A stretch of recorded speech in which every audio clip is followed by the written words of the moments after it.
আসসালামু আলাইকুম everyone, welcome to Taiba's diary. আশা করি সবাই অনেক ভালো আছেন। নতুন একটা রেসিপিতে সবাইকে অনেক শুভেচ্ছা জানাচ্ছি। তো আজকে দেখাবো খুবই সহজভাবে মোরগ পোলাও রেসিপি। তো রোস্টটা তৈরির জন্য এখানে আমি সব উপকরণ দিয়ে নিচ্ছিলাম। সর্বপ্রথম 1 চামচ আদা বাটা, দেন 2 চামচ রসুন বাটা এবং হাফ চামচ লবণ, 1 চামচ হলুদ গুঁড়া, 1 চামচ মরিচ গুঁড়া দিয়ে নিলাম।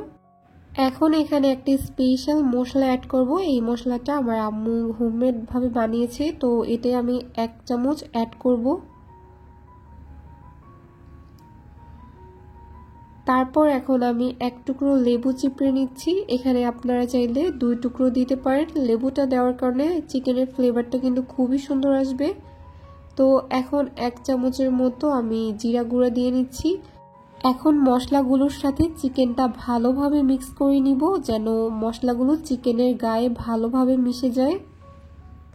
আর এখানে আপনারা চাইলে অল্প পরিমাণ সয়াবিন তেল দিতে পারেন। সয়াবিন তেলটা আমি স্কিপ করেছি, যেহেতু আমি এটা সরাসরি চুলোর মধ্যে দিব।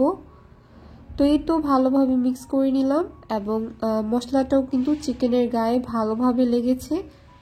এখন এটাকে আমি প্রায় 10 মিনিটের জন্য সাইডে রেখে দিব। এখন চিকেন রোস্টটা তৈরির জন্য আমি একটা হাঁড়িতে পরিমাণ মতো সয়াবিন তেল দিয়ে নিচ্ছি। তেলটা হালকা গরম হওয়ার পর এখানে আমি 2টা এলাচ, দারচিনি এবং লং দিয়ে নিচ্ছি এবং একটা বড় সাইজের তেজপাতা দিয়ে সেটাকে ভালোভাবে একটু ভেজে নিব।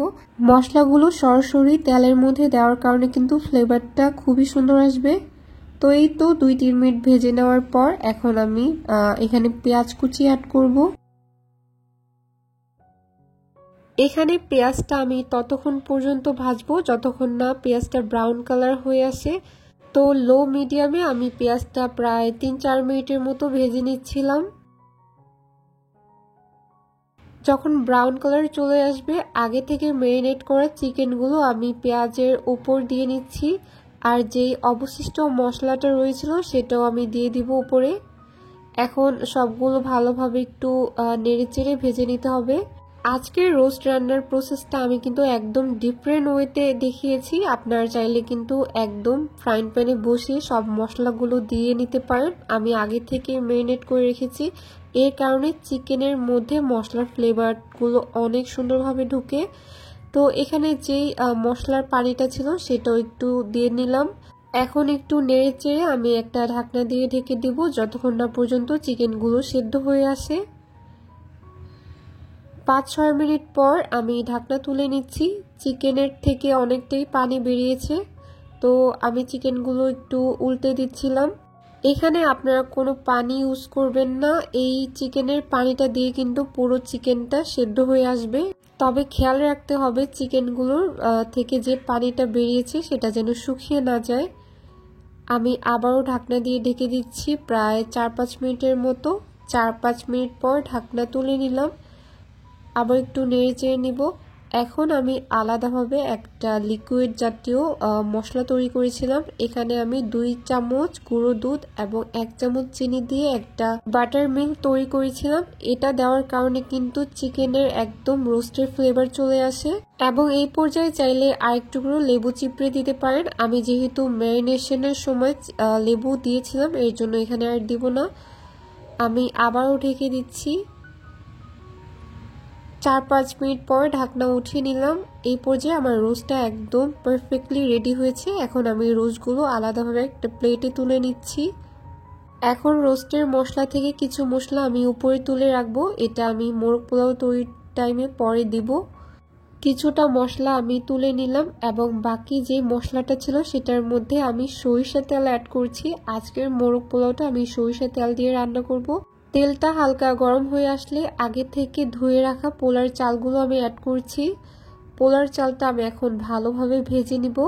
আপনারা পোলার চালটা যতটা ভেজে নেবেন ততটাই কিন্তু চাল অতটা ঝরঝরে হবে। তো এখানে একটু সময় নিয়ে আমি চালটা ভেজে নিচ্ছিলাম। পোলার চালের মধ্যে আমি আবারও 1 চামচের মতো লবণ অ্যাড করছি এবং কিছুটা কাঁচা পেঁয়াজ দিয়ে নিচ্ছি উপরে। এখন সবগুলো ভালোভাবে একটু নেড়ে চেড়ে নিব। চালটা ভাজতে ভাজতে এক টাইমে অনেকটাই লেগে আসবে এবং চালটা কিন্তু অনেকটা সাদা হয়ে আসবে। সেই পর্যায়ে বুঝতে হবে যে চালটা একদম ভালোভাবে ভাজা হয়েছে। এখন আমি পরিমাণ মতো পানি অ্যাড করব। আমি আগে থেকে গরম পানি করে রেখেছিলাম, তো আমি এখানে প্রায় 3 কাপের মতো গরম পানি অ্যাড করব। এখানে ঠান্ডা পানিটাও ইউজ করতে পারেন, তবে মেজারমেন্টটা ঠিক রাখতে হবে। গরম পানি দেওয়ার পর আমি আবারও একটু নেড়ে নিব। এখন আমি ঢাকনা দিয়ে ঢেকে দিব যতক্ষণ না পর্যন্ত বলক চলে আসে। আমি প্রায় 7-8 মিনিট পর ঢাকনাটা তুলে নিচ্ছি। চালটা একদম সেদ্ধ হয়ে এসেছে। আর এখন আমি আবারও একটু ভালোভাবে মিক্স করে এখন কিছুটা পোলার চাল আমি উপর থেকে তুলে নিব। এটাকে এখন আমি ভাপে দিব। তো এখান থেকে কিছুটা পোলার চাল উপরে তুলে নিচ্ছিলাম এবং অবশিষ্ট কিছু পোলার চাল আমি এভাবে একটু ছড়িয়ে নিচ্ছি। আমি এটাকে 2 লেয়ারে ভাপে দিব। তো ফার্স্ট লেয়ারে আমি চিকেনগুলো দিয়ে নিচ্ছি। আগে থেকে রান্না করা চিকেন রোস্টগুলো আমি পোলার চালের উপরে দিয়ে নিচ্ছি। আর যে মশলাটা তুলে রেখেছিলাম সেটাও আমি চারিদিকে ছড়িয়ে দিয়ে নিব।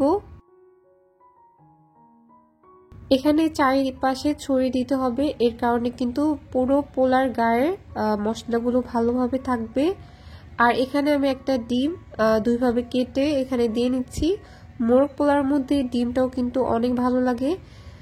এই তো এখন যেই পোলার চালটা তুলে রেখেছিলাম সেটা রোস্টের উপরে দিয়ে নিচ্ছি এবং পুরোটা কভার করে দিব।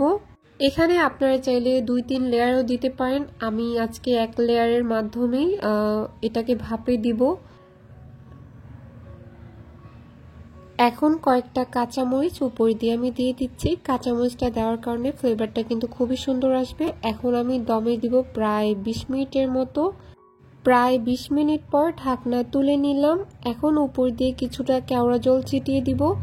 আমার মোরগ পোলাওটা সম্পূর্ণ রেডি। তো এখন জাস্ট সার্ভ করে খাওয়ার পালা। আজকের মোরগ পোলাওটা কিন্তু আমি একদম কম মশলায় ঘরে থাকা উপকরণ দিয়ে কিন্তু বানিয়েছি। তো আপনারা চাইলে এই রেসিপিটা ট্রাই করতে পারেন। আর অবশ্যই কমেন্ট করে জানাবেন আজকের রেসিপিটা কেমন হয়েছে। তো আজকের মতো এখানেই শেষ করছি। ভালো থাকবেন, সুস্থ থাকবেন এবং আমাদের জন্য দোয়া করবেন। আজকে এখানেই শেষ করছি। আল্লাহ হাফেজ। আসসালামু আলাইকুম।